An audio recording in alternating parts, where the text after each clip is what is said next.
porque hay un compañero de ustedes que no puede estar presente. Y prometí que ya. Aquí le vamos a empezar a grabar. Espero que esté grabando, ver, está grabando, está grabando. ¿Aparece la imagen? Sí, doctor, aparece que está grabando. Ya, acá no me aparece, pero. Entonces el sistema límbico es todas las estructuras encefálicas encargadas del control de la conducta, la motivación, las emociones, la memoria y la preservación de la especie. ¿Qué significa preservación de la especie? Respuestas a la agresión, control de la reproducción, control de la alimentación.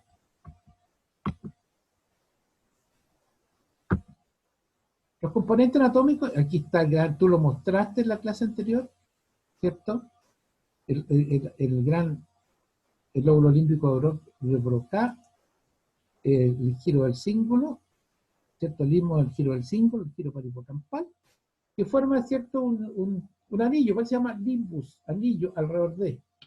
Y por dentro ya toda la arquicorteza que va fundamentalmente en la formación hipocampal, ¿cierto?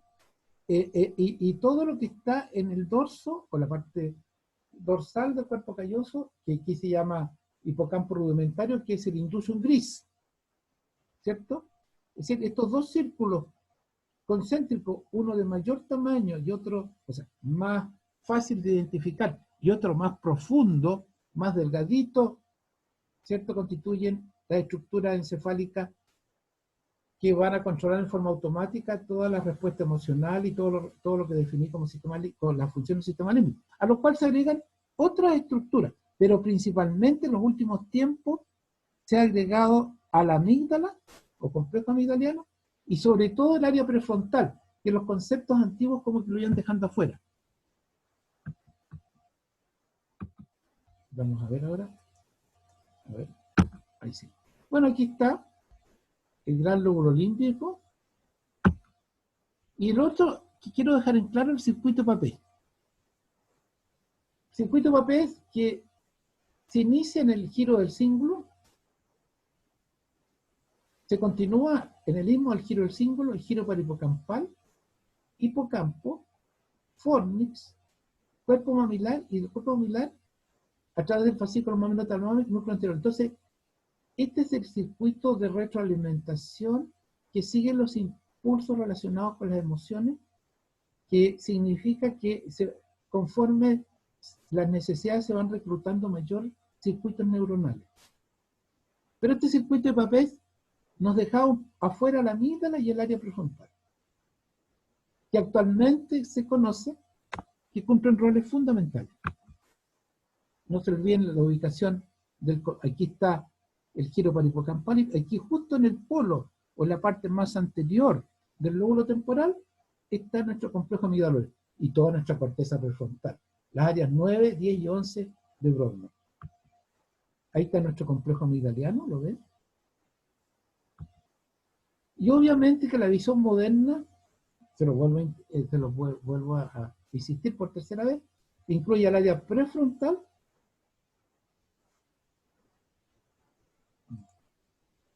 y la amígdala. ¿Dónde está la amígdala? Aquí está la amígdala, ¿ven?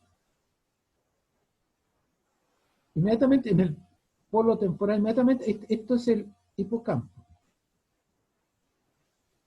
¿cierto? Y por delante del hipocampo está nuestra amígdala. Aquí se ve, pero es un complejo amigdaliano. Son varios núcleos, ya se los voy a mostrar. Esto está extraído del texto de Parves, tercera edición, et al, que no es muy moderna, es del año 2005-2006, pero es este texto, no sé si se los pasé a ustedes, es como el ABC de la neurofisiología. Bueno, la estructura prefrontal, toda esta área azul, ¿cierto?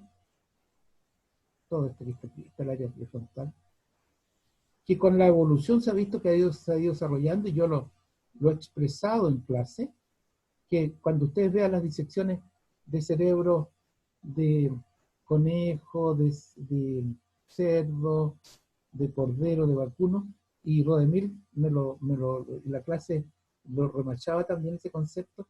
Es chico, poco desarrollado, porque esta área en el hombre representa el 25% de la corteza cerebral, lo que repetí, un área de asociación terciaria, isocórtex homotípico. Y a nivel celular, las neuronas piramidales de esta corteza tienen 23 veces más espinas dendríticas que las neuronas piramidales de la corteza. 23 veces. ¿Qué significa espina dendrítica? ¿Alguien me lo puede decir? Espina dendrítica, más posibilidad de sinapsis, mayor plasticidad neuronal. Lo de mil. Lo que tienes que presentar. El lóbulo frontal en primates. Mire, esta es una visión lateral y esta es una visión medial. El lóbulo frontal en primates humanos y no humanos ha sido dividido en 3 regiones de red. Una red dorsolateral de carácter cognitivo. Esto que está aquí. Fíjense que toda la parte, si tú miras por lateral, el corte, mire, dorsolateral. Toma de decisiones. Planeamiento conductual, planificación, previsión, deliberación. Una red, esta parte inferior orbital, valor motivacional de los objetos, también toma de decisiones. Y una red medial de carácter, esta que está aquí, toda esta zona, todo esto que está aquí.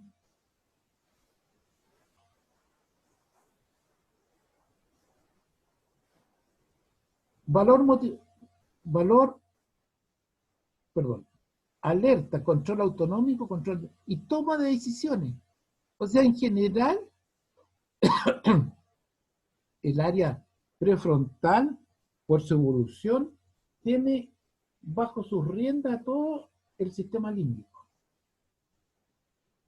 Por eso que cuando hay cortocircuito en esta zona más evolucionada, por ejemplo, las drogas, se pierde el control de las emociones.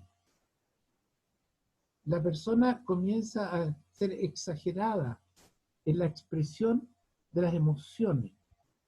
Una persona con alcohol, que habitualmente inhibida, de repente comienza a reírse en forma poco habitual o a ser agresivo, ¿cierto? Y a tomar decisiones que habitualmente no lo ven, porque todo esta área prefrontal, que es el control del sistema límbico, está cortocircuiteado, entre comillas, las neuronas, por ejemplo, el efecto del alcohol.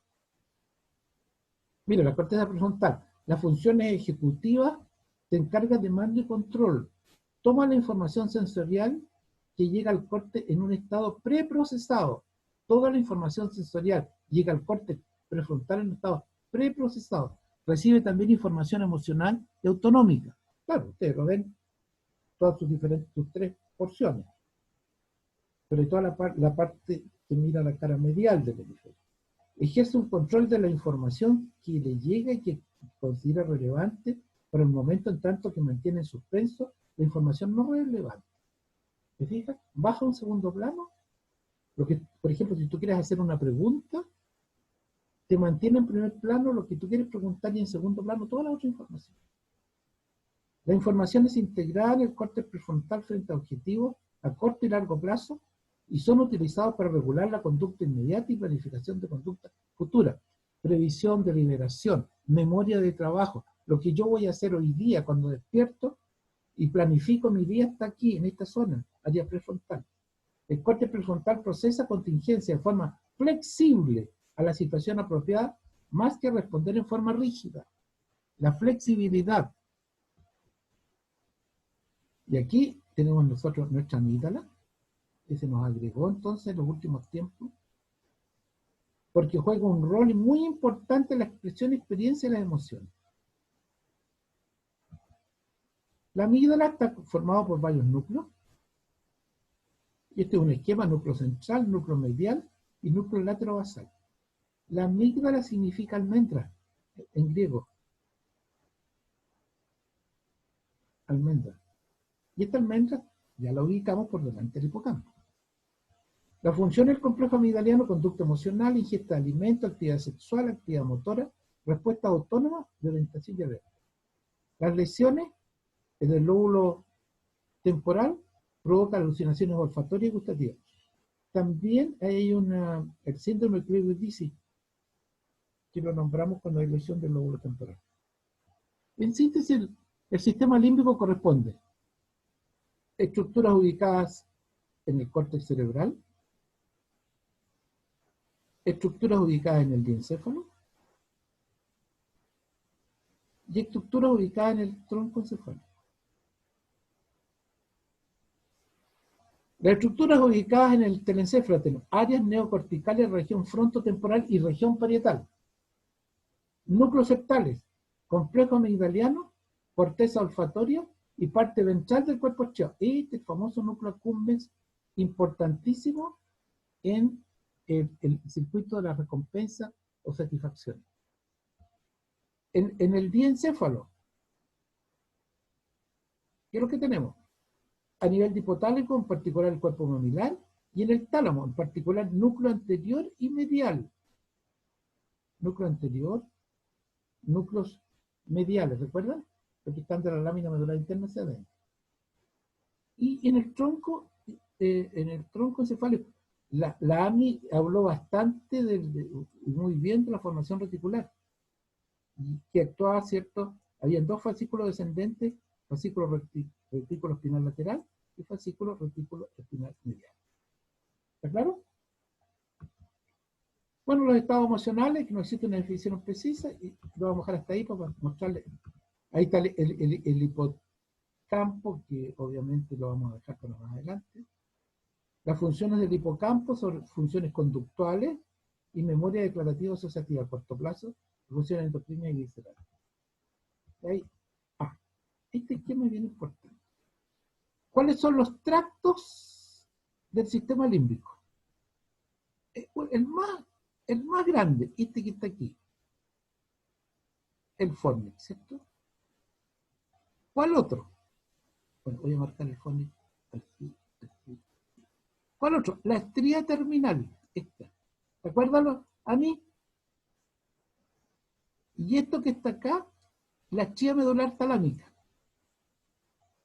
¿Qué une los núcleos septales? Estos son los núcleos septales. Con la vénula. Con la vénula, ahí. El núcleo de la vénula. Entonces, estos son los tres tractos más importantes, repito, de mayor a menor: el fornix, la estría terminal y la estría medular talámica. Bueno, ¿y por qué no el fascículo mamilotalámico? Tiene el núcleo anterior del tálamo con el complejo medular.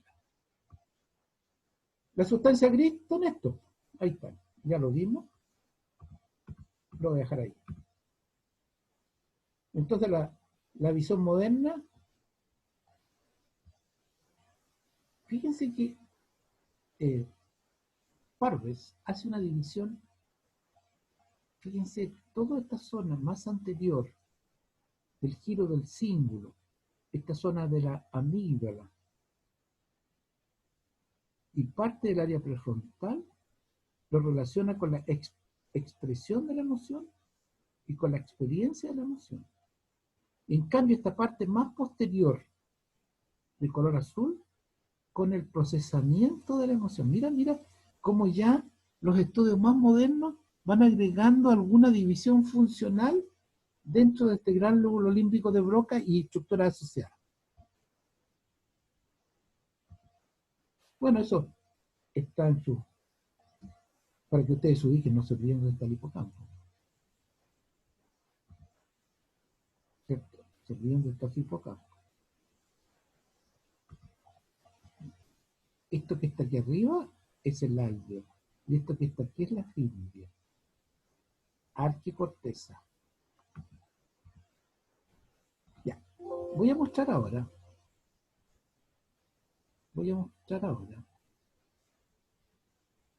Este otro.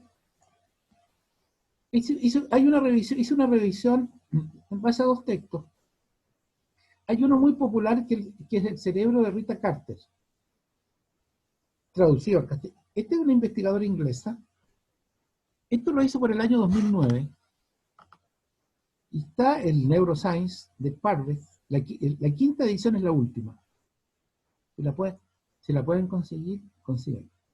Entonces, les voy a presentar acá, hay una visión tradicional que sale en el Netter y que Amy lo mostró en la sesión anterior, ¿cierto? Pero aquí Parves, yo voy a reproducir exactamente lo que él dice, que relaciona el sistema límbico históricamente con la coordinación de las respuestas emocionales. Y más recientemente, entonces, yo te estoy hablando a partir sería del año 70, 80, esa década 80, 90, se han incluido la amígdala, ¿cierto? La amígdala y algunas áreas corticales, como es, por ejemplo, el área prefrontal, y todavía aquí en este texto no se agregaba algunas áreas parietales.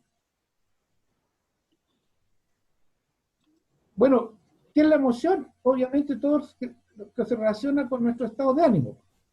Alegría, sorpresa, tristeza, etcétera, etcétera, que tienen características comunes. Y obviamente que todos estos estados de ánimo se manifiestan a través de cambios motores, especialmente en la musculatura facial. Entonces, tú, como les mostraba, apenas comencé la diapositiva anterior, uno cuando atiende paciente puede ver la fase del paciente, la expresión facial, lo que uno inmediatamente con la práctica asocia con los estados de ánimo. Porque no es igual la expresión facial mediada por los músculos faciales de una persona que está feliz y otra que está con tristeza. Y yo mostraba en las diapositivas anteriores, al principio, a dos personas, una joven riéndose y una señora preocupada. Y el otro concepto que lo dijo muy bien Amy en la sesión anterior, que no solo esta expresión facial se relacionaba con nuestros músculos faciales, sino también con la actividad del sistema nervioso motor visceral, que cuando nosotros estamos, por ejemplo, estamos contentos, aumenta, o estamos con miedo, ¿cierto? O estamos sorprendidos, cambia nuestro ritmo cardíaco, nuestro ritmo respiratorio, cambia nuestra cara, se pone pálido, tenemos piroerección, tenemos aumento del diámetro pupilar. ¿Por qué? Porque justamente las expresiones de las emociones se manifiestan a través de los músculos, la expresión de los músculos faciales y los sistemas simpáticos y parasimpáticos. Entonces aquí esto está sacado de la versión en castellano del libro El cerebro, donde muestra este esquemita, por eso lo traje, que esto es la amígdala. Son varios núcleos. Entonces tenemos un núcleo lateral, que es un núcleo basal. Parvicelular significa de neuronas de tamaño pequeño. Un núcleo basal, ese que está ahí, magnocelular. Generalmente estos magnocelulares son más antiguos que los parvocelulares, del punto de vista filogenético. Un núcleo basal accesorio y un núcleo medio. Y fíjense un núcleo central. Todas las señales que llegan a la amígdala que está ubicada en esta zona ahí, entran por este núcleo lateral. Se procesa la información y la respuesta sale por este núcleo central, por las conexiones de este núcleo central, que la Amy nombró en la clase anterior. Entonces, hay un esquemita que podemos discutir más o discutir menos, pero que en ese texto del cerebro lo simplifica bastante. como para entender bien cómo funciona esta cosa. El estímulo que genera una emoción puede originarse fuera del cuerpo, como la visión de un alimento, o dentro, por ejemplo, al disminuir el nivel de glucosa. Claro, yo puedo tener una sensación de angustia si no como, porque disminuye mi nivel de glucosa. El segundo nivel es el impulso, el estímulo entrante se registra en el sistema límbico, que crea un impulso, esto lo llama o gusanillo, es decir, un impulso generador de una respuesta a nivel del sistema de papel. 3. El deseo. El impulso se registra como un deseo consciente en la corteza, y ahí se mete el área prefrontal, que da instrucciones al cuerpo para actuar. Después viene la acción con el número 4 aquí abajo. Ahí se me perdió. Ahí está. La acción, siguiendo estas instrucciones, el cuerpo actúa para satisfacer el deseo. Y ahí viene inmediatamente la recompensa. La actividad desencadena el retorno de señal en el sistema límbico, que libera neurotransmisiones opiáceos, encefalinas, endorfinas. Y por último, al cumplir todo el ciclo, viene una satisfacción donde los neurotransmisores se incrementa, especialmente dopamina, núcleo accumbens. Si crea una sensación de satisfacción. Entonces, esto más o menos sería un circuito fisiológico de cómo se produce entonces la fisiología de la emoción. Bueno, aquí están ya las estructuras involucradas, pero aquí fíjense que le está dando gran importancia. Aquí está la amígdala. Aquí está el hipocampo. ¿Se fijan? Y aquí está el área precentral. Toda esta zona del lóbulo, corteza prefrontal lateral dorsal. ¿Se fijan? Y está aquí, y esta manda impulso a esta zona de acá, ¿cierto? Corteza. Todo lo que... Aquí están las 3 cortezas. Prefrontal, ventral, media y lateral dorsal. Bueno, esto es una imagen que se relaciona con la actividad cortical cuando se desencadena una emoción. Para desencadenar una emoción puede venir un estímulo interno, por ejemplo, del tronco cerebral, de la amígdala, por ejemplo, o sea, de las regiones que están monitoreando habitualmente nuestro sistema interno, nuestra homeostasis, pero también se puede originar de estas áreas conscientes en la corteza orbitofrontal y en la corteza cingulada, o sea, todo lo que es el giro cíngulo. O sea, las emociones se pueden generar por un impulso básico que viene del interior, por ejemplo, la baja de glucosa, o por un sentimiento consciente que está alojado en estas áreas de asociación que son el área prefrontal o el giro del cíngulo. Inicio la expresión consciente. Miren, la expresión consciente participa entonces la amígdala, ahí, y el hipotálamo que está acá. Mientras que el tálamo en color verde mantiene la conciencia. Conciencia de las emociones. Bueno, obviamente, ¿con quién conecta el tálamo? Sobre todo sus núcleos dorsales. Con estas áreas en color verde.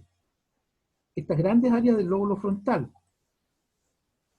Y parietal. Miren, aquí ya nos introduce que el lóbulo parietal, por detrás del giro post-central, también es un área consciente que participa. Es un área de asociación terciaria que también participa en la toma de conciencia de las emociones.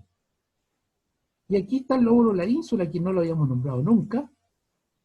También actúa, pero ya específicamente lo que dice aquí, generación de la repugnancia. Es curioso, ¿eh? En el rechazo a ciertas emociones. Y aquí está cómo nuestro sistema, cómo la emoción, a través del sistema límbico, formación reticular, troncoencefálico, ¿cierto?, hace que se manifieste nuestra emoción. No se olvide, el tronco encefálico es un efector, una estructura nerviosa que permite la manifestación externa de la emoción. ¿Qué pasa en los ojos? Se dilatan las pupilas. En el corazón late con más rapidez y energía. Aquí cambia. Pulmones, se produce hiperventilación. ¿Cierto? También aumenta la frecuencia y amplitud respiratoria. Respiración profunda y rápida. Estómago. Reduce la secreción de enzimas digestivas, lo cual provoca náusea. Intestino. Se ralentiza el movimiento de los alimentos. Vejiga urinaria, se contrae el músculo del esfínter. Vasos sanguíneos. Se dilatan los vasos principales que irrigan los músculos.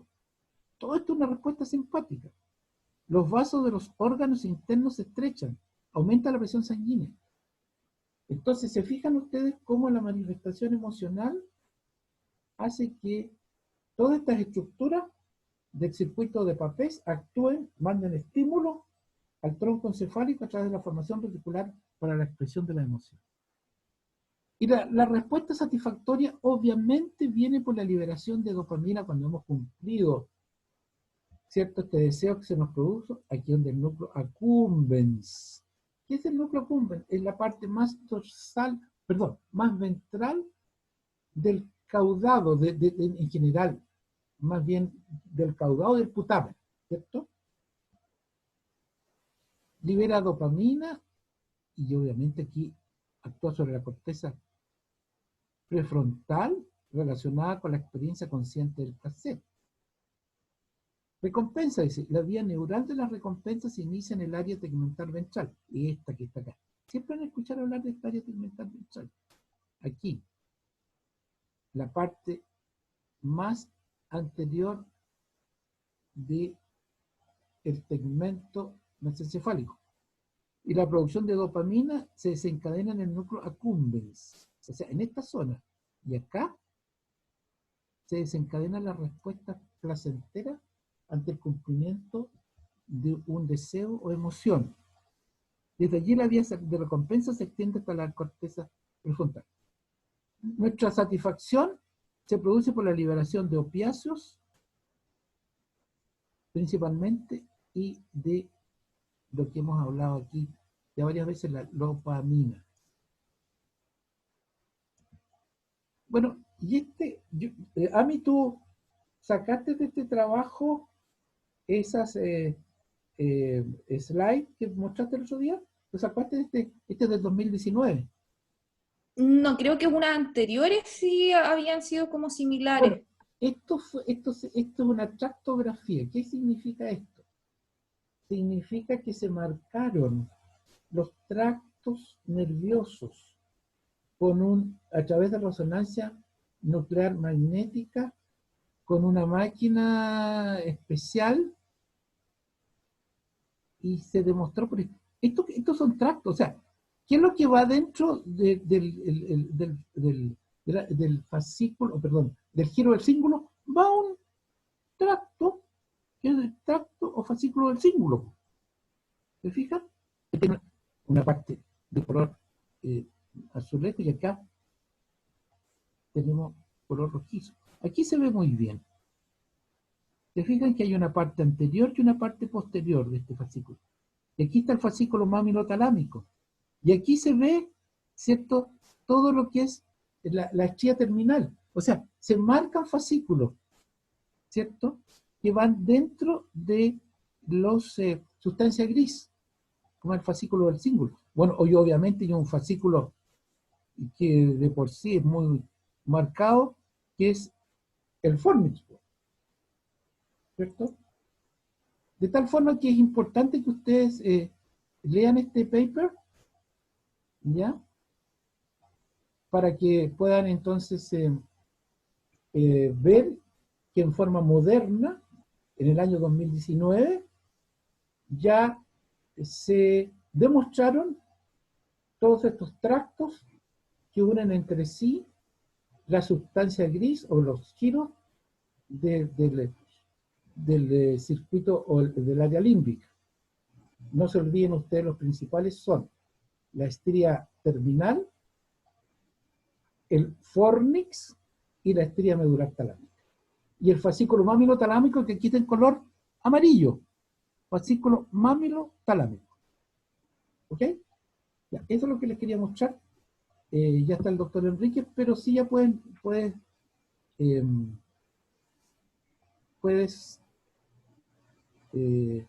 a mí mostrar, Jorge, a mí va a terminar mostrando un Termine nomás, tranquilo. Voy a ser súper No, cortito.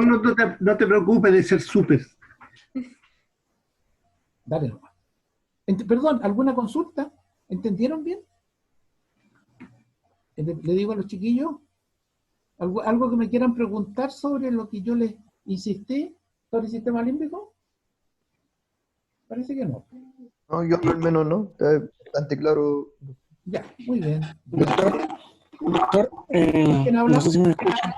Marco. Ah, Marco, sí. Doctor, hola.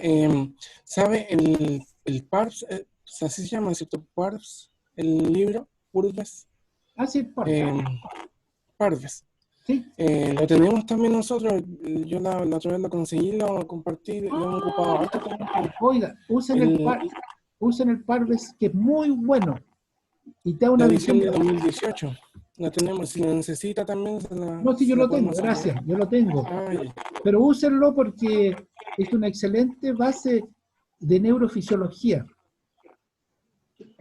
Ya, a mí, adelante. Qué bueno que vas a comparar, qué bueno, qué bueno.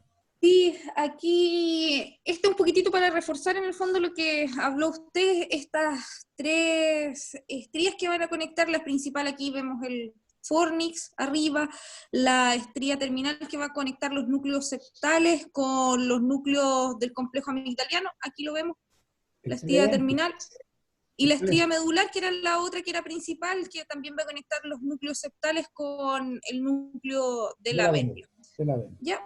Estos serían como los principales, y acá podemos ver en la de al lado, en el que está en la disección, vamos a ver que es la estría medular, aquí se marca súper claro, marca la vénula con los núcleos septales en esta área.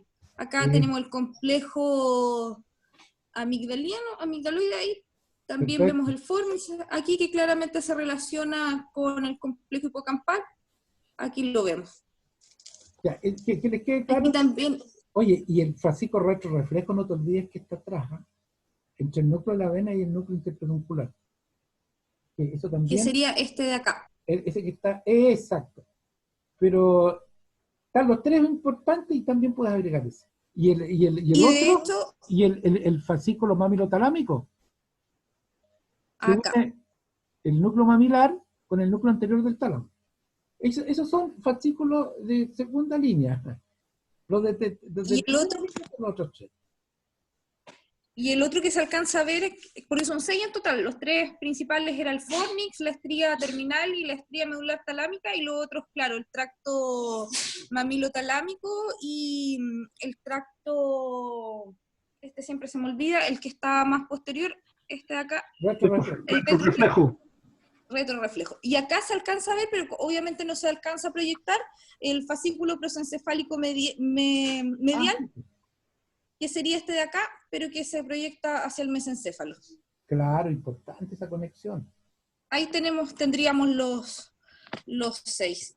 Y acá lo que mencionaba el doctor, estos fascículos, recordemos que los fascículos iban a ser tractos de sustancia blanca que iban a conectar ciertas áreas de un mismo hemisferio. En cambio, las comisuras iban a ser estos tractos también de sustancia blanca, pero que iban a conectar interhemisferios. El fornix funciona como una dualidad porque tiene fascículos tractos que van a conectar tanto el hemisferio como interhemisferio. Vamos a ver aquí, por ejemplo, el fascículo uncinado, que lo vimos hace algunas clases, que va a conectar aquí la amígdala. De hecho, lo que menciona el doctor, que ahora ya se está aplicando el concepto de la amígdala con las conexiones con la corteza orbitofrontal. Se habla en los papers, al menos que revisé, y la conexión estaría dada a través de este fascículo, del fascículo uncinado. Vemos acá también como el fornix va a conectar también la zona de la amígdala con la zona hipocampal con los cuerpos mamilares del hipotálamo, los núcleos mamilares. Eso Aquí sí. lo vemos también. Vemos también las proyecciones talámicas anteriores en esta zona que van a conectar el tálamo con la corteza orbitrofrontal, y también va a haber conexiones a través del cíngulo. Y el cíngulo a su vez también va a estar conectado con la amígdala a través de estas proyecciones. Está, como mencionaba el doctor, todo conectado entre sí, la participación importante de la corteza orbitrofrontal, al menos por lo que pude... En general, las tres divisiones del área prefrontal participan en la toma de decisiones y también en el control de la emoción. Y la amígdala que ahora se está ya mencionando. Pero, y aquí general, lo... en general, la amígdala, a través de un núcleo, esta es como que dispara la respuesta frente al miedo, fundamentalmente, y frente y a la ansiedad. Así cuando tú tienes miedo. Aquí vemos los núcleos que mencionó el doctor. Bueno, esto lo vamos a pasar más rápido, este corte después, bueno, se lo voy a subir a los compañeros para que lo revisen. Y aquí vamos a hablar un poquito del tema de la esquizofrenia y cómo se ha visto que en realidad pacientes que sufren de esquizofrenia, este núcleo se encuentra alterado, se presenta un mayor volumen este complejo amigdaliano. En el autismo en los niños, por ejemplo, se observa que efectivamente existe un mayor tamaño, sin embargo en los adultos esto disminuye y tiene un tamaño considerado como normal, pero la densidad neuronal de estos núcleos es mayor. Recordemos que el autismo tiene relación con trastornos del lenguaje, conductas estereotipadas, un miedo o una ansiedad también desmesurada. Trastornos del estado del ánimo también están relacionados, como la depresión, la bipolaridad. También se han observado alteraciones a través, relacionadas con estos núcleos del complejo amigdaliano, y este síndrome que es súper importante, que era el que mencionaba el doctor, el síndrome de Kluver-Bucy, que es un trastorno donde el lóbulo temporal está alterado bilateralmente y existe una destrucción bilateral del complejo amigdaliano, y trata con agnosia, puede tener visual, táctil, olfativo, o sea, no reconoce ni lo que toca, ni lo que ve, ni lo que huele. Entonces su percepción del riesgo, del miedo, se ve completamente inhibida y se pierde esta conexión. Entonces va a haber una hiperreacción frente a los estímulos, principalmente a los visuales. Existe una hiperoralidad que se nombraba, o sea, todo lo que estas personas que sufren este síndrome tocan, tienden a llevárselos a la boca para poder identificarlo. Exacto. También habla de una hipersexualidad, no existe un reconocimiento de una pareja, de una elección, simplemente no existe un vínculo de raciocinio, de elección. Quieren copular. Exactamente, impulsos finalmente que son completamente irrefrenables. Y también estaría relacionado con la demencia y la enfermedad de Alzheimer. Estos núcleos se verían atrofiados, se ve una mayor presencia de atrofia en pacientes que padecen estas enfermedades. Perdón, aquí en estos ¿de qué paper lo sacaste eso? Abajo está, pero no se nota mucho. Abajo está, sí, es viejo, es como el 2007. Ya. Sí, ¿Podías agrandar un poquito después eso? Ya, yo si quieren los busco y se los envío porque estaban súper buenos. Está muy bueno y está clarito.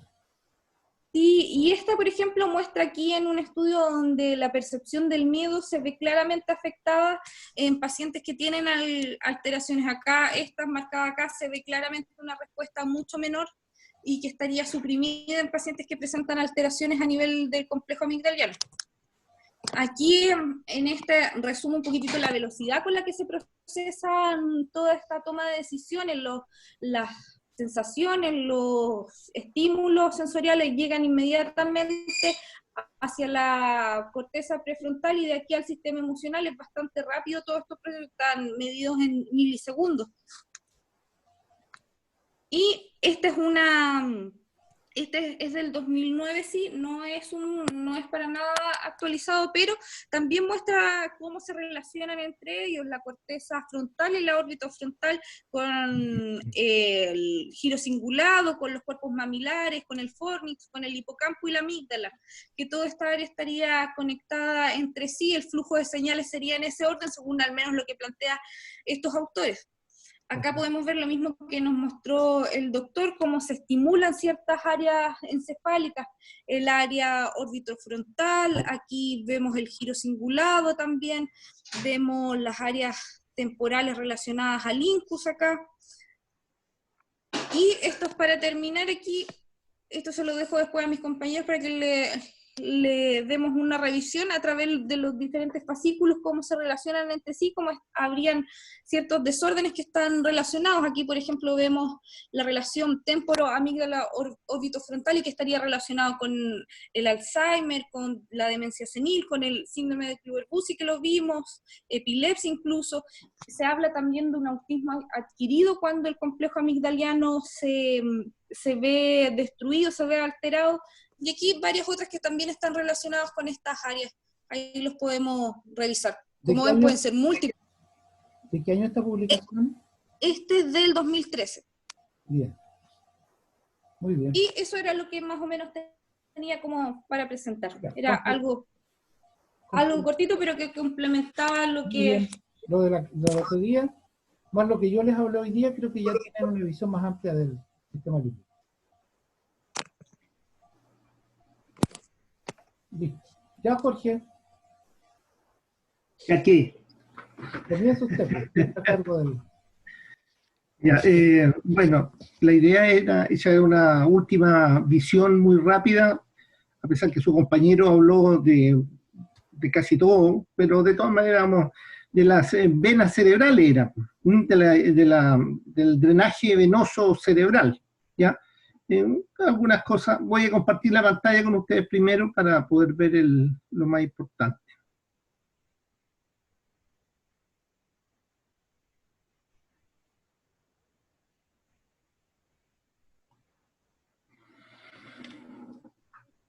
Bien, aquí tengo entonces las venas del cerebro, ¿ya? Cuando nosotros hablamos de las venas del cerebro tenemos que hablar de dos tipos de sistema de drenaje. Uno que son venas, es decir, son conductos o ductos que tienen sus propias paredes. Por lo tanto, son estructuras que nosotros las podemos sacar y mostrar como verdaderos ductos. Todas esas venas son venas que están localizadas sobre la superficie esencialmente del cerebro. Y la otra parte de drenaje de la caja craneana son, ¿no es cierto?, los senos venosos que están ubicados entre las hojas de la dura madre. Estos son estructuras que no tienen sus paredes propias, sino que es la dura madre las que produce, ¿no es cierto?, las paredes de ella, de tal manera que no son estructuras que nosotros podamos sacarlas independientemente y mostrarlas. Hay que sacar toda la dura madre. Bueno, si sacamos la dura madre podemos verlas, pero si no se van a ver sencillamente. Entonces, esa es una gran importante detalle, digamos, que nosotros tenemos que tener en cuenta. Ahora, nosotros tenemos un grupo superficial, y el grupo superficial son las venas que vemos superficialmente, como las mostró su compañero el otro día en la clase, ¿no es cierto? Las dividimos. Esta es la cara superolateral del cerebro. Ustedes pueden ver entonces esta cara superolateral, tiene un grupo superior, que es este que está aquí, tiene un grupo medio, que es este que está aquí, y un grupo inferior, que es este que está acá abajo. ¿Ah? Las superiores ya sabemos, prefrontales, frontales, parietales, ¿no es cierto? Y occipitales. La más importante aquí es esta que está aquí, que se llama la vena media superficial, que se forma por la anastomosis o la unión, diríamos, de una vena superior, que es esta que vemos aquí, hacia arriba, ¿no es cierto?, y una vena inferior, que es esta que vemos hacia abajo, ¿ya? Y hacia abajo nosotros vemos las venas del unco, orbitarias y temporales, que son las que están en la parte más inferior. Este es el drenaje superficial de esta cara superolateral y que nosotros, ¿no es cierto?, lo podemos ver como venas propiamente tal que acompañan el recorrido de la arteria. Aquí tenemos otra visión, ¿no es cierto?, en donde se ve claramente la vena superficial media, ahí la vemos, la fusión de la anastomótica superior con la anastomótica inferior, aquí ustedes pueden ver, forma esta vena. Y los grupos superiores que están acá abajo, los grupos inferiores que están acá. ¿Entienden? Acuérdense que la anastomótica superior se conecta con este seno sagital superior y la anastomótica inferior se conecta con el seno transverso que está acá abajo. Y a su vez ambas en la parte anterior forman entonces esa vena Lo mismo vemos aquí, otra visión diferente, ustedes pueden ver, ¿no es cierto? Aquí estaría esta vena y la formación de la anastométrica superior, la anastométrica inferior. Seno sagital superior, completo, seno transverso abajo. Esto es la superficie del cerebro. Si nosotros sacamos un cerebro y empezamos a analizarlo, vamos a ver que superficialmente vamos a ver estas estructuras, ¿no es cierto?, bastante bien. La cara medial también va a tener venas, ¿no es cierto? Y ustedes pueden ver que hay venas superiores aquí. Todas estas venas superiores de esta cara medial, lógicamente, van a ir a terminar abriéndose, ¿no es cierto?, ¿dónde? Van a ser, ¿no es cierto?, van a desembocar, por decirlo así, en este seno sagital superior completo, seno sagital superior, ¿ya? Estas son.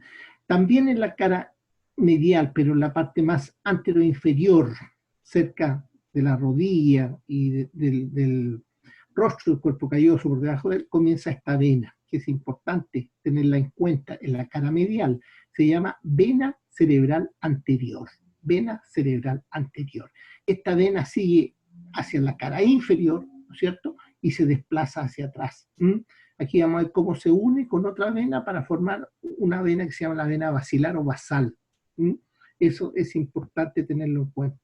Aquí vemos la cara inferior ahora y la formación.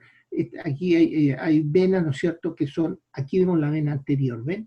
Va acompañando a la arteria. Ahí va la arteria y ahí va la vena. Viene la cara medial, pero solamente la parte más anterior. Y aquí, en este punto, ¿no es cierto?, se une con esta otra vena. Esta vena viene de la ínsula, ¿ya? De la ínsula. De tal manera que las venas insulares forman esta vena que se llama media, pero profunda del cerebro. Esta otra que vemos acá se llama media, pero superficial del cerebro. Entonces hay una superficial y una vena profunda, ¿ya? Ahora, esta vena profunda sigue su trayecto por la cara inferior, recibiendo venas orbitarias de la región anterior, ¿no es cierto?, venas temporales de la región posterior, para unirse, ¿no es cierto?, con la vena cerebral anterior, o vena anterior del cerebro. Y estas dos venas en su fusión forman esta vena que se llama la vena basal o la vena basilar, o basal de Rosenthal, ¿ya? Ese es el nombre que tiene. En terminología actualizada viene como basal. Y esta vena basal sigue su trayecto hacia posterior y forma, es decir, y llega para formar esta vena que sería la vena cerebral magna o vena de Galeno. En este trayecto esa vena, ¿no es cierto?, recibe venas talamostreadas inferiores, venas del giro olfatorio, que están aquí, ¿no es cierto?, estos giros olfatorios, ventriculares inferiores, coroideas inferiores, ven aquí están los plexos coroideos, vienen venas coroideas, y venas pedunculares, ¿no es cierto?, que vienen ascendiendo y llegando allí. Todas estas venas llegan para formar entonces esta vena que es la vena cerebral magna. Vena cerebral magna. Todo esto que hemos visto nosotros es externo, es superficial en el cerebro, y son venas que están por la superficie cerebral, por la cara superolateral, por la cara medial y por la cara inferior del cerebro, ¿ya? Después tenemos un grupo venoso que es profundo, es decir, que no está superficialmente, sino que está dentro del cerebro, drenando la parte interna. Y estas venas internas del cerebro, ¿ya?, nosotros vamos a visualizarlas aquí, ¿cierto?, como un par de venas. Estas dos venas que están aquí se llaman las venas internas del cerebro. Estas dos venas internas del cerebro se forman por la fusión de esta vena y de esta otra vena. Estas dos venas son la vena coroidea superior, recuerden que había otra que era coroidea inferior, que va justamente con los plexos coroideos que aparecen aquí en esta zona, y lateralmente va aquí esta vena, ¿no es cierto?, que corresponde a la vena terminal, Esta vena, ¿no es cierto?, que era llamada típicamente en los textos antiguos tálamo estriada superior, es la vena terminal. Y a esta vena terminal, que es quizás la más importante aquí en este recorrido, van llegando una serie de venas que vienen de la parte más anterior y esencialmente, ¿no es cierto?, de lo que es el núcleo caudado, aquí ya Las más anteriores son del septum pellucidum. Hay dos del septum pellucidum, una anterior y otra posterior, que llegan aquí y son tributarias de esta vena que es, ¿no es cierto?, la vena terminal. También vamos a ver de los ventrículos laterales, vienen venas, ¿no es cierto?, y ven venas que nosotros vemos claramente aquí, que estarían viniendo, ¿no es cierto?, desde la cabeza, el núcleo caudado y parte del cuerpo del núcleo caudado.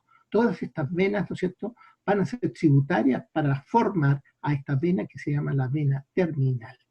Y esta vena terminal, ¿no es cierto?, se continúa, se une con la coroidia y se continúa como las venas internas del cerebro que siguen un trayecto hacia posterior, ¿cierto?, para juntarse con la vena basal y formar esta gran vena que es, ¿no es cierto?, la vena de Galeno, que es esta gruesa vena que tenemos en la parte más posterior. Esa es, también recibe, vamos a ver más adelante, algunas otras. Aquí vemos, ¿no es cierto?, el resumen de todo esto, cómo vemos las venas, cómo van venas septales, venas caudadas sagittales, transversas, que son venas todas de esta estructura, ¿no es cierto?, núcleo caudado. Aquí están los plexos coroideos, aquí está la vena coroidea superior, ¿no es cierto?, y aquí vienen las dos venas cerebrales internas haciendo su trayecto hacia posterior para juntarse, ¿no es cierto?, junto con la basal y formar la vena cerebral magna. O sea, ahí estamos viendo claramente el resumen de la formación de estas venas, que podemos llamarlas venas internas. ¿Por qué? Porque están dentro del cerebro, ¿ya?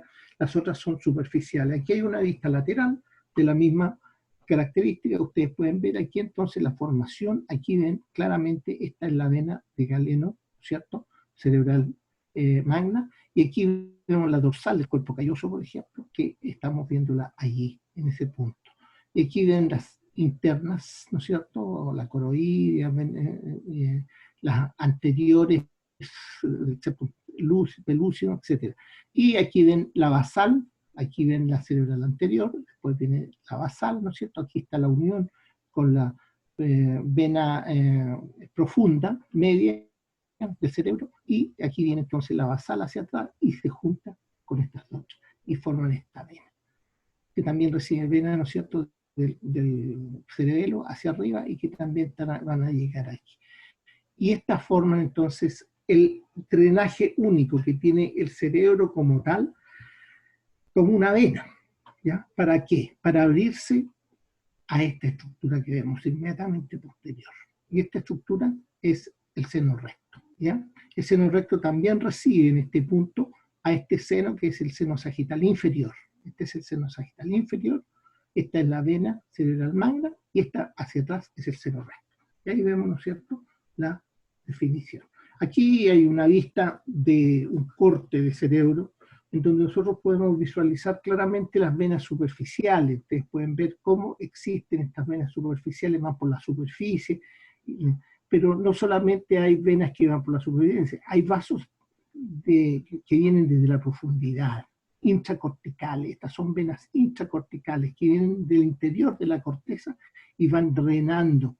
Hay venas que unen las profundas que están acá, como la vena terminal, ¿no es cierto?, esencialmente con las superficiales. Estas venas son transcerebrales porque atraviesan prácticamente toda la superficie, drenando aquí.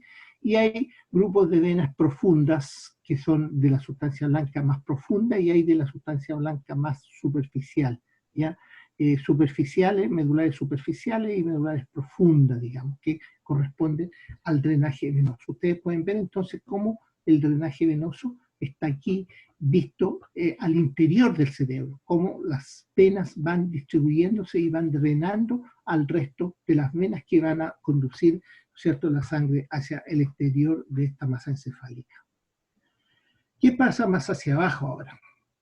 Aquí de nuevo tenemos, ¿no es cierto?, las dos venas principales que eran las internas. Aquí viene la basal, como ven ustedes, y van a formar esta vena que sería entonces la vena cerebral magna, que forma este seno que es el seno recto. Aquí viene el seno sagital superior.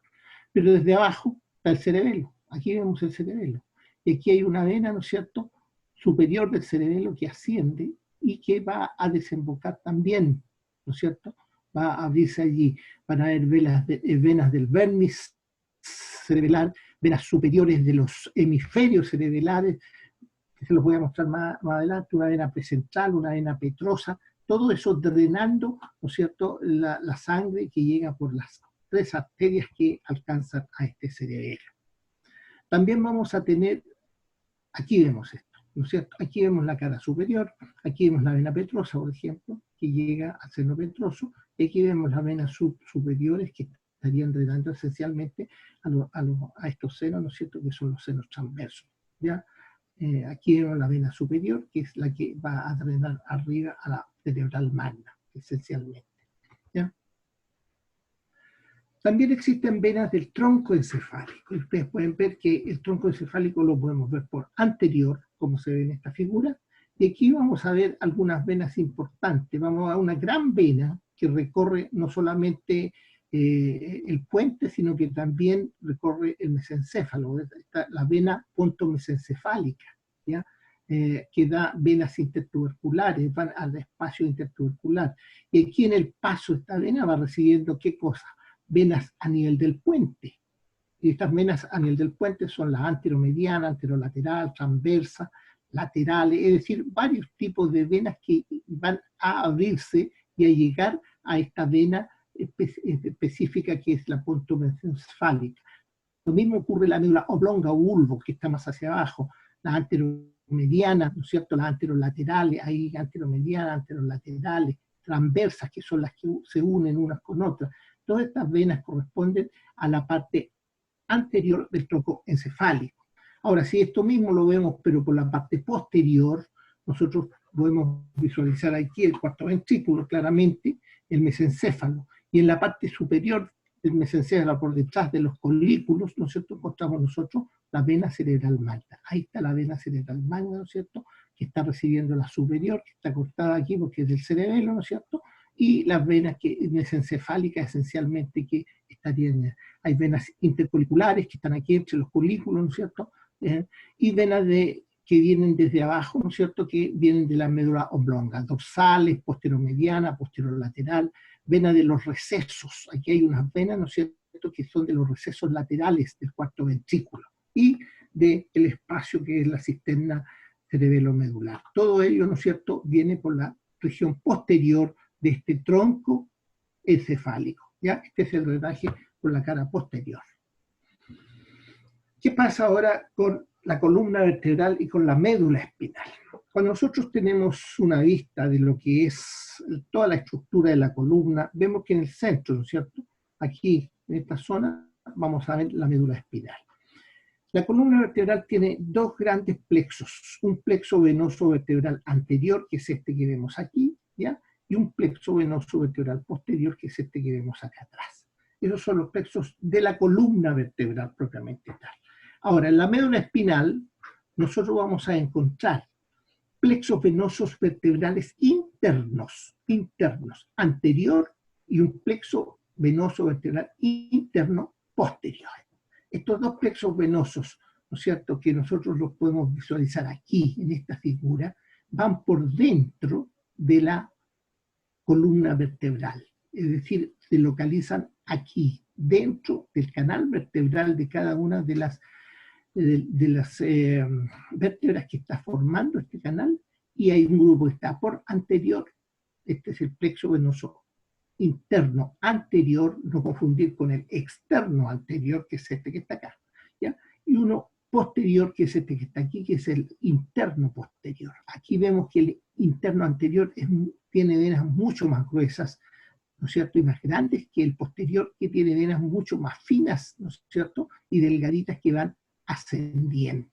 Entonces es importante este detalle porque si nosotros vemos aquí en esta otra figura, vamos a darnos cuenta, ¿no es cierto?, cómo estas venas van ascendiendo, pero en su ascenso estos plexos internos tienen conexión con venas externas.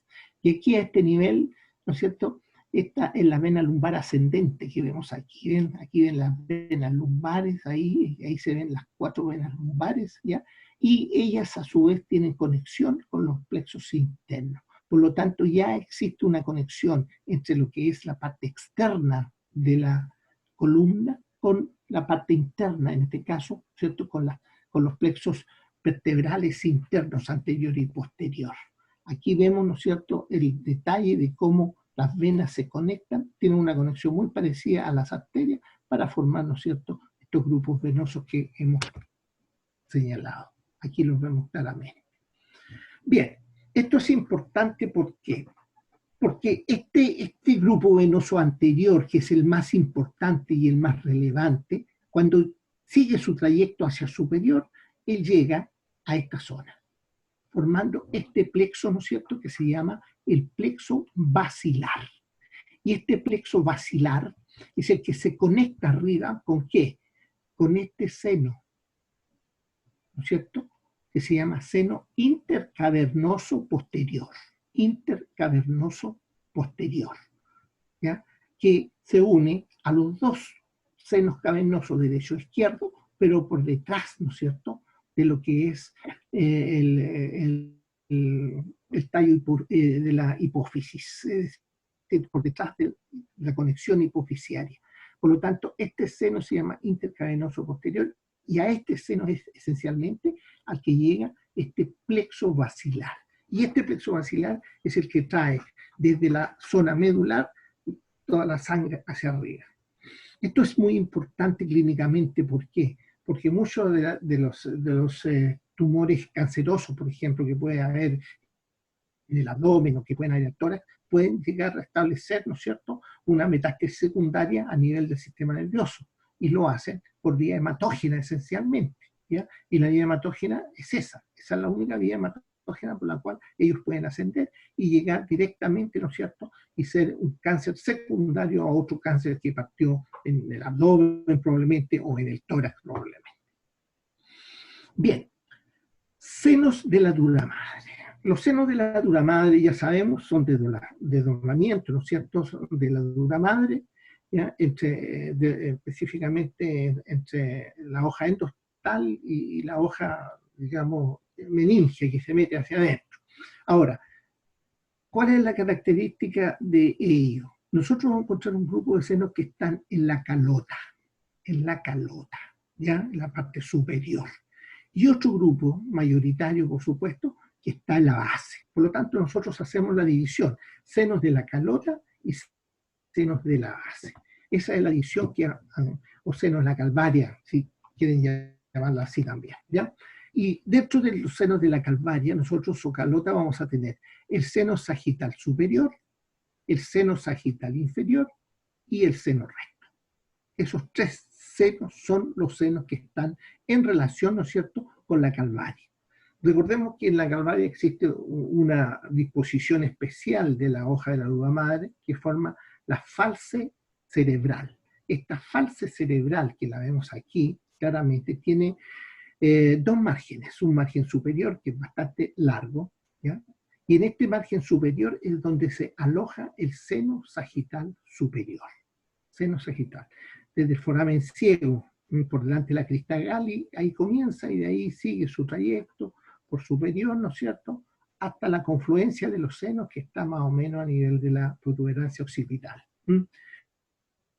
Ahora, el inferior, en cambio, lo hace por el margen inferior, es más pequeño, más chico, de menos longitud que el superior, y va dando la vuelta, hasta que finalmente él drena junto con esta vena, ¿no es cierto?, magna, cerebral magna, para formar este seno que está entre el cerebelo, que está por debajo, y el cerebro, que está por arriba, que se llama el seno recto. Seno recto. Por lo tanto, ahí vamos a tener los tres senos que corresponden a la calvaria. Hay que señalar, aquí hay otra figura, ¿no es cierto?, que el seno más importante y el más relevante siempre va a ser el seno sagital superior. Vamos a ver por qué también. Y el seno sagital inferior, que lo vemos aquí, que es más pequeño, ¿ya? Y aquí estaría el seno recto. Aquí está la vena cerebral magna.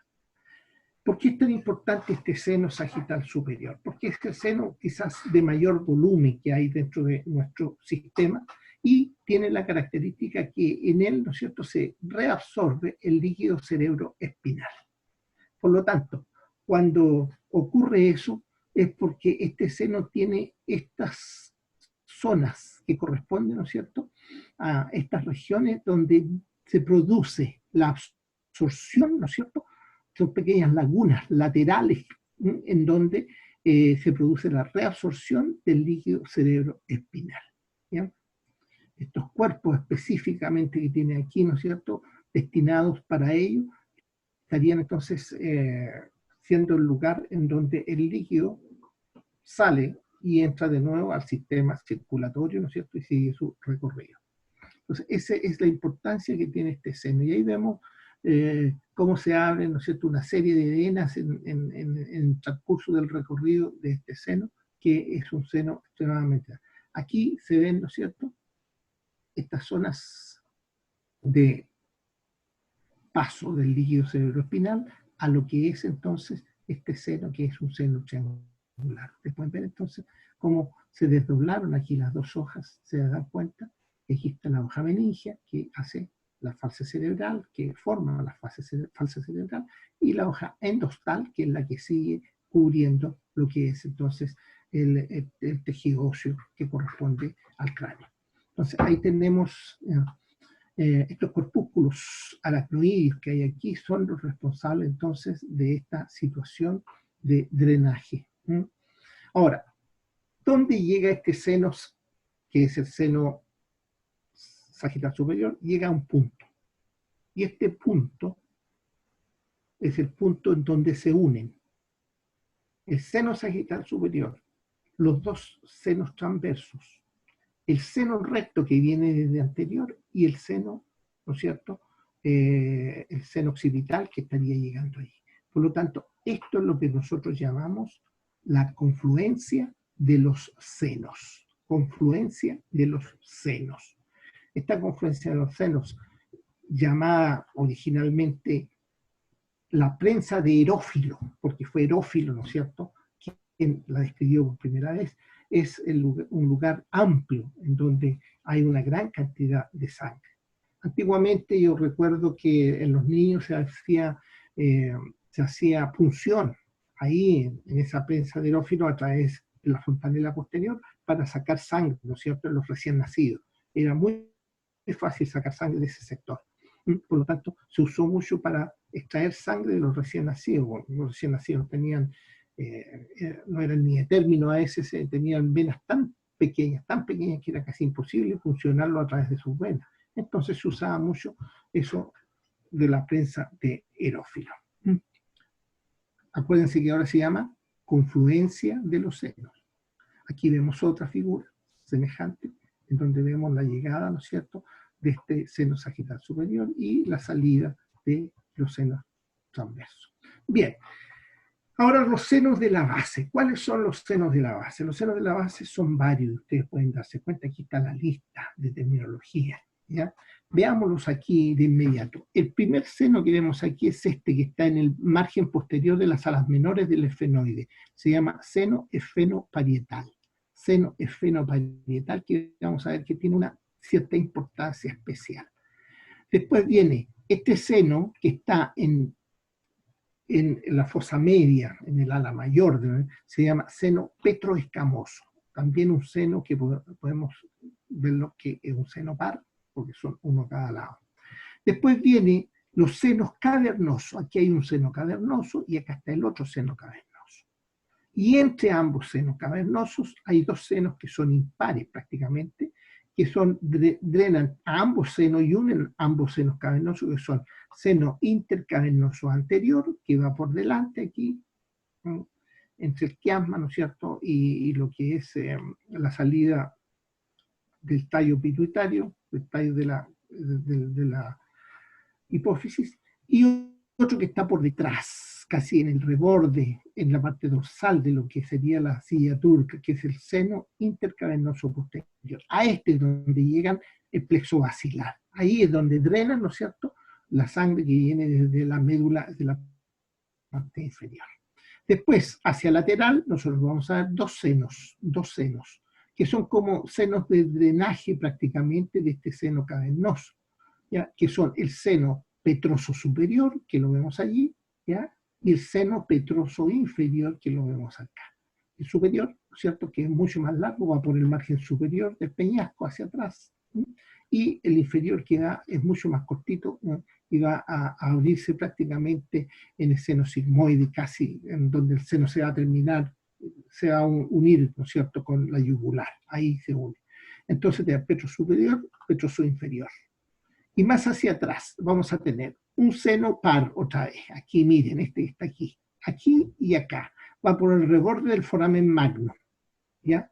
Este seno se llama seno marginal, fíjense, ¿ya? Porque va por el margen posterior de este foramen magno, seno marginal. Y estos dos senos marginales se unen y forman el seno occipital, que es este que está aquí, y este seno occipital llega a la confluencia de los senos. Y lateralmente vamos a tener el seno transverso, que es el que va en esta dirección, y termina definitivamente en lo que nosotros llamamos el seno sigmoideo. Esos son los senos de la base, que son importantes. Aquí los vemos nuevamente. ¿Cuáles son los afluentes que existen aquí? Importantes. ¿Por qué? Porque estos senos, si bien están dentro de la caja craneana, ellos tienen algunas conexiones con estructuras que están fuera de la caja craneana. Por ejemplo, aquí vemos una conexión extraordinariamente importante, que es con la vena oftálmica superior, esencialmente, ¿ya? ¿Y quién? El seno cavernoso. Ustedes pueden ver entonces. Y esta vena oftálmica superior se conecta con la vena angular de la vena facial. Por lo tanto, la conexión puede pasar desde la cara, ¿no es cierto?, a través del ojo, entrando y puede llegar hasta el seno cavernoso. Aquí ustedes ven el seno esfenoparietal. Aquí, ¿lo ven? Aquí ven algo. Fíjense, ¿lo ven ahí o no? Eso que estoy marcando allí no es otra cosa que la vena superficial media del cerebro. La vena superficial media del cerebro, la que drenaba la superficie cerebral, drena a este seno esfenoparietal, aquí, en esta zona, ¿ya? Ahí y acá la vemos. Ese es el punto de drenaje. Importante ese detalle también. Bueno, las venas vacilares, ya sabemos, las venas vacilares, ¿no es cierto?, que vienen desde la parte inferior, van a drenar a este seno que es el intercavernoso posterior, este plexo basilar. Venas cerebrales inferiores van a drenar esencialmente, ¿no es cierto?, a este seno que es el seno, ¿no es cierto?, que va a drenar toda la sangre hacia el exterior junto con el seno sigmoide. Ahí vemos claramente. La vena cerebral magna, ya sabemos, se une al seno, ¿no es cierto?, recto. Y venas laberínticas que se van a unir al seno petroso inferior, aquí a este nivel, ¿ya? Esas serían algunas uniones importantes. Aquí podemos ver otras figuras. Fíjense cómo van llegando estas venas aquí, está el plexo, cómo van llegando a esta zona que corresponde. Y venas laberínticas que llegan a este otro plexo que está acá, en fin, venas cerebrales posteriores, etc. El plexo sigmoideo, aquí vemos el seno petroso inferior, fíjense. Este es el seno petroso inferior, este es el seno petroso superior. ¿Ya? Ahí ven los dos senos petrosos. Y aquí está el seno sigmoideo. Tiene forma de una doble S, por lo tanto es como un sigmoide. Ahora, uno de los senos importantes desde el punto de vista clínico es el seno cavernoso. ¿Y por qué es tan interesante y tan importante? Porque el seno cavernoso, como pueden ver ustedes, está alrededor de lo que es la hipófisis. Ahí vemos la hipófisis claramente. Tenemos un seno cavernoso a un lado y otro seno cavernoso a otro lado. Ahora, ¿cuál es la trascendencia de este seno? Es que este seno cavernoso, ¿no es cierto?, está relacionado con algunos pares craneanos importantes. Hay algunos que están en la pared lateral, ¿ya? Están cubiertos, están por debajo allí, ¿ya? La superficie de la pared, como es el nervio oculomotor, como es el nervio troclear, como es el oftálmico y como es el maxilar. Estos cuatro nervios que están aquí se encuentran limitando lateralmente el seno cavernoso. Pero Dentro del seno cavernoso, dentro de la sangre que hay dentro del seno cavernoso, hay un nervio, ¿no es cierto?, que es sobrenadante allí. Este nervio es el sexto par craneano, el abducente. El abducente, ¿no es cierto?, abducente está navegando al interior. Lo mismo que la arteria. La arteria, ¿no es cierto?, carótida interna, tiene una porción, ¿ya?, donde hace su sifón, que se llama la porción cavernosa. Y esta parte cavernosa o porción cavernosa también está sobrenadante. Pero aquí lo interesante es esto. Este nervio también es sobrenadante. Por eso, esta unión que tiene este seno, especialmente, ¿no es cierto?, a través de la vena oftálmica superior con la vena angular y a su vez con la facial, hace que cualquier infección que se introduzca por esta vía, ya que no hay válvulas aquí, ¿no es cierto?, pueda llegar y producir una inflamación de las paredes de este seno cavernoso, ¿no es cierto?, una flebitis del seno, o después una tromboflebitis del seno, que es ya mucho más peligrosa. Y por ende eso puede llevar incluso a la muerte del paciente. Aquí vemos, ¿no es cierto?, la false cerebral, aquí vemos la false cerebelosa. Acuérdense, hay dos falses, una cerebral y una cerebelosa.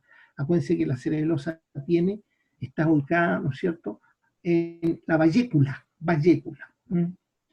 También, como hablaba su compañero otro día, existen venas diploicas, que son las que están en el diploide, frontales, temporal anterior, posterior y occipital, ¿ya? Dentro del cráneo, en el espacio entre la tabla interna y externa, existe drenaje venoso, pero este drenaje venoso también tiene contacto con venas externas, que son las venas emisarias, ¿ya? Y estas venas emisarias atraviesan, ¿no es cierto?, de alguna manera, y vamos a ver que existen ciertos lugares en donde nosotros siempre, cuando hablamos del hueso, describimos forámenes, ¿ya? En el parietal existe un foramen parietal, ahí está. ¿Y qué pasa por ahí? Una vena emisaria parietal, ¿ya? En la parte mastoidea, lateralmente, también existe un foramen, ¿ya?, que pasa una vena mastoidea, vena emisaria mastoidea.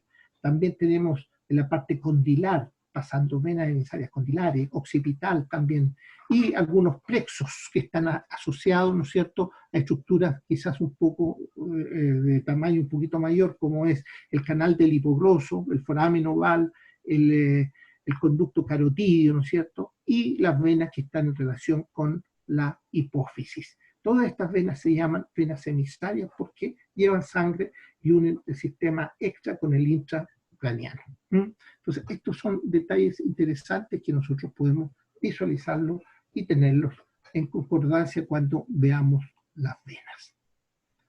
Bien. Eso es lo que yo tenía que mostrarles. No sé si hay alguna duda, pregunta, alguna cosa. Tu compañero mostró ya gran parte de todo lo que yo mostré, pero algunos detallitos podían es como un recorderis de lo que ya vieron ustedes. Ok, sí. No sé. ¿Sí? ¿Hay preguntas? Ya. Si no hay Bastante pregunta, yo quiero agradecerle al doctor Enríquez su interesante presentación. Ahora, si ustedes quieren, tienen tiempo, tengo un caso clínico de un accidente vascular encefálico del hospital. Si quieren verlo, se los muestro, y si no, lo dejamos para más adelante. No sé si tienen tiempo o quieren verlo ahora o más adelante.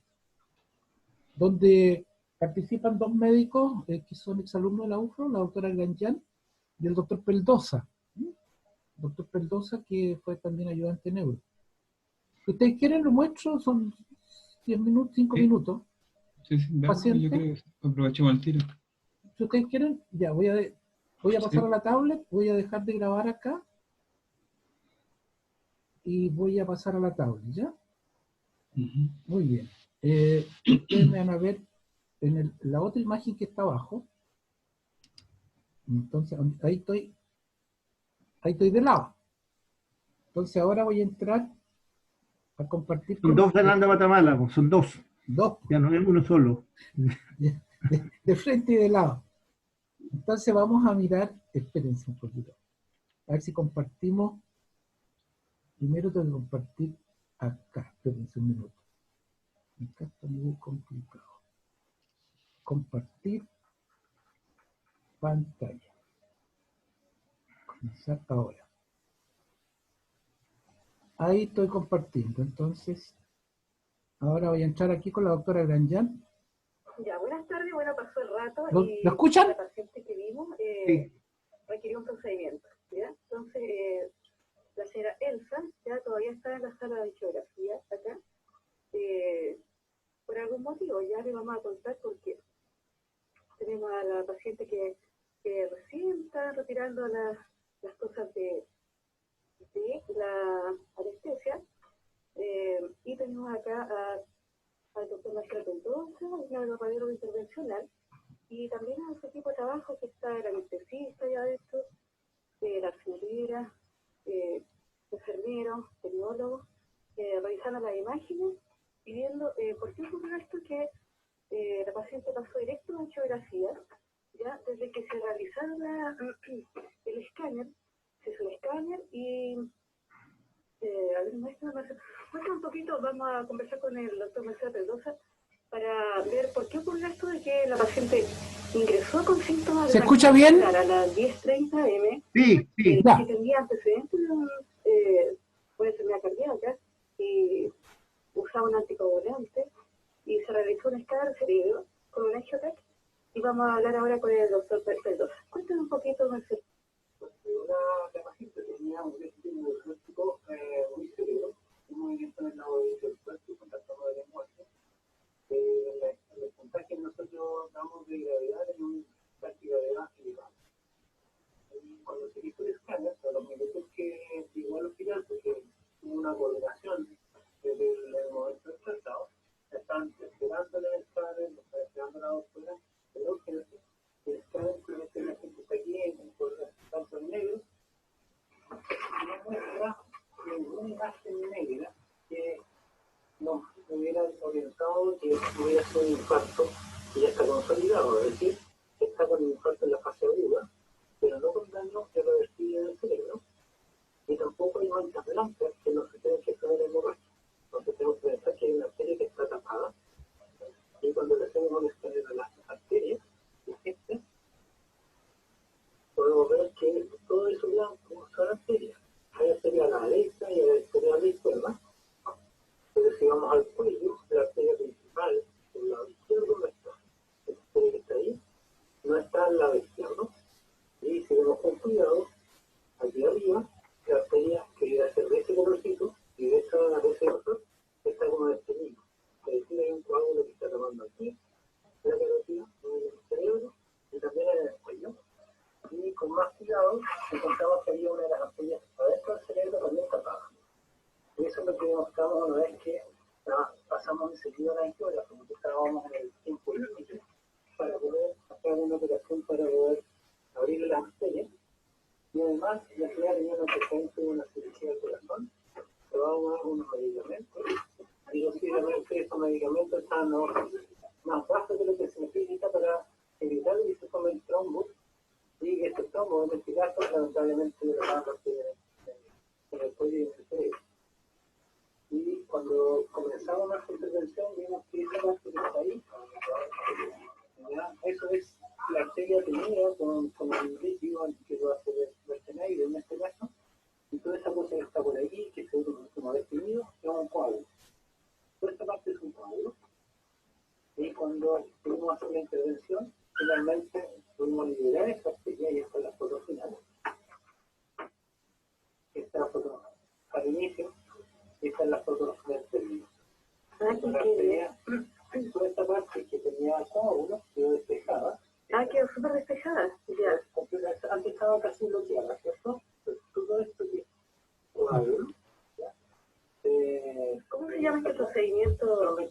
Trombectomía. Trombectomía mecánica. Ya. ¿Y qué utilizas para hacerlo? Se usan unos tubos que se ponen dentro del cuello, ya que se llaman catéteres. Entonces vamos a ver el catéter que está aspirando, ahí estamos aspirando fragmentos de trombo, eso se sacan acá como una esquina, y por dentro de este catéter se ponen unos tubitos más delgaditos, ¿ya? Por aquí vamos a poner un tubito más delgadito para meternos dentro del cerebro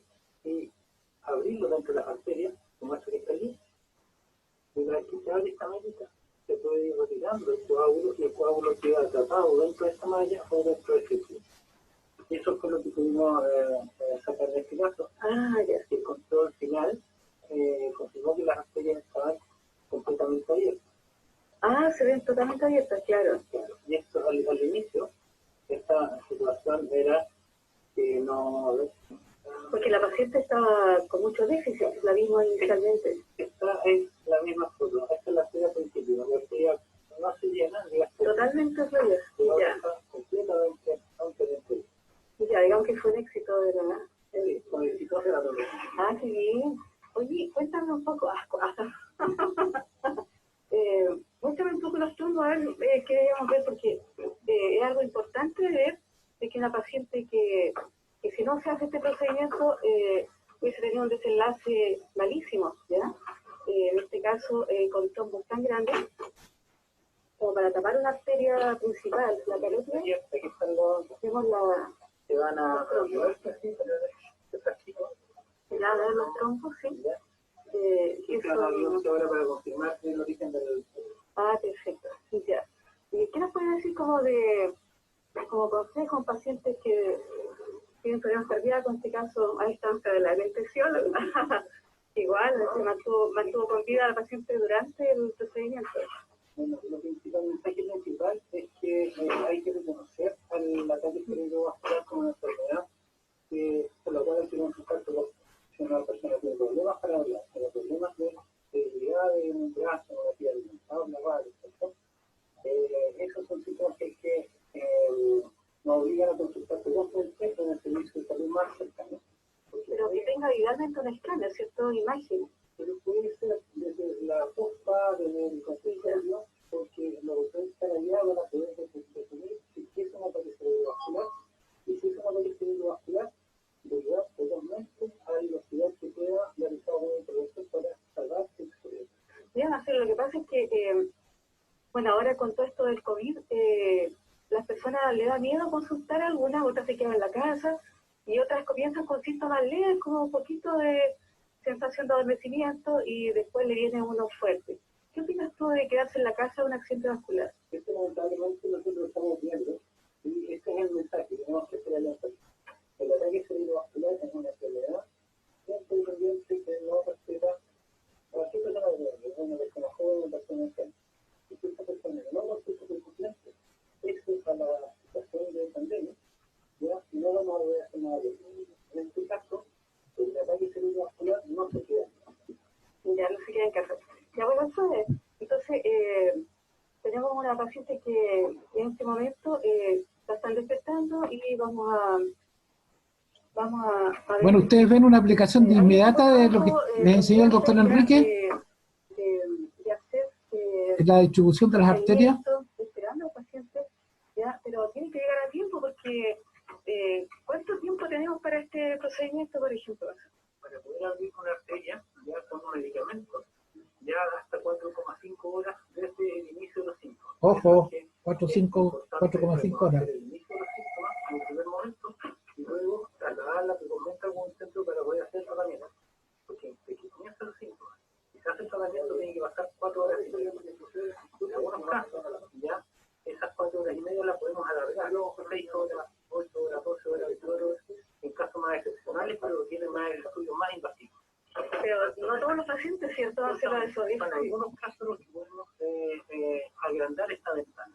Por eso el mensaje es que siempre el pronóstico va a ser más favorable cuando el tiempo que transcurre entre el inicio del síntoma y el tratamiento es más corto. Sí, porque hay pacientes, tú una vez me explicaste que los pacientes, había pacientes que se infartaban más rápido que otros. ¿De qué se trata eso? Porque algunos se demora más y alguna les da, digamos... Hay algunos pacientes que tienen, dependiendo de la zona donde está tapada la arteria, tienen caminos alternativos que le prestan un poquito de sangre al cerebro para que funcione en condiciones mínimas, pero todavía mantiene la vitalidad. En algunos casos, las arterias al taparse dejan estos caminos alternativos y si esos caminos alternativos son suficientes, el cerebro va a aguantar. Va a aguantar horas, posiblemente más de las 4,5 horas que estamos diciendo. Para poder definir eso tengo que hacer estudios específicos acá en el hospital. pero algunos pacientes, pese a que le hacemos tratamiento dentro de ese plazo, igual les va mal. Son pacientes que tienen una oclusión muy grande o estos caminos alternativos tampoco desarrollados. Y como no podemos saber en este paciente sí, en este paciente no, el mensaje es que los pacientes consulten lo antes posible para poder definir si puede ser susceptible a un tratamiento, ya sea con medicamentos por dentro de la vena o ya sea con una intervención por dentro de la arteria para poderlo curar. Entonces el mensaje principal, a ver, 3 palabras. Una, llegar a tiempo, ¿cierto? Llegar lo más rápido que se pueda, distinguir los síntomas del accidente vascular y saber de que hay procedimientos aparte de la trombolisis endovenosa o junto con la trombolisis endovenosa.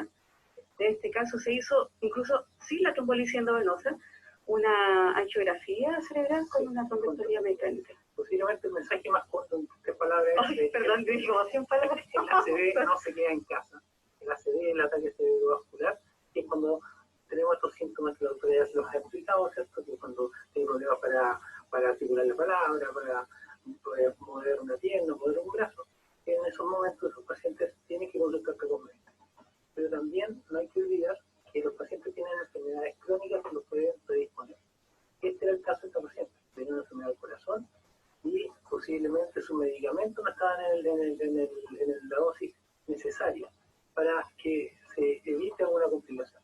Los pacientes con diabetes, los pacientes con presión arterial elevada, son pacientes que tienen síntomas, pero que tienen riesgo tienen que mantener sus controles. Y eso es un poco lo que se está tratando de hacer ahora, porque los pacientes no abandonen sus controles, no abandonen su tratamiento. Ya, bueno, muchas gracias y los dejamos entonces para que no se quede en casa, pero es que algo muy importante, yo creo que...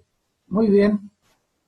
Ustedes vieron entonces una aplicación inmediata de los conocimientos de la irrigación encefálica y yo le agradezco esta filmación que hizo la doctora Granjan al doctor Marcelo Beldosa, que es el neurocirujano intervencionista, en este caso él opera por dentro de las arterias, en este caso sacó el coágulo, y toda esta descripción que yo creo que para ustedes fue bastante ilustradora yo creo que iban asociando la arteria que está ocluida con lo que estaban viendo.